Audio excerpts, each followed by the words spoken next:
Görün bu əli qurumuş nə pişirib. Yaxşı yeməkdir. Götürün bunun içine ətini yiyeyim mən. Bunlar görməmiş. Gördün, normal bir dənə əti yox idi qoyasan. Mən səsinə əti qoyacaqdım. Yəqin çox pişib deyə yumuşalıb. O da ətli də yedən olacaq ki. İndi nə demək istiyorsunuz? O əti mən yemişəm.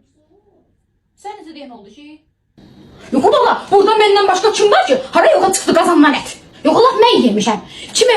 Mən kimin qazancını yeyirəm ki? Mən oğlumun qazancını yeyirəm. Ay qonşular eşidin.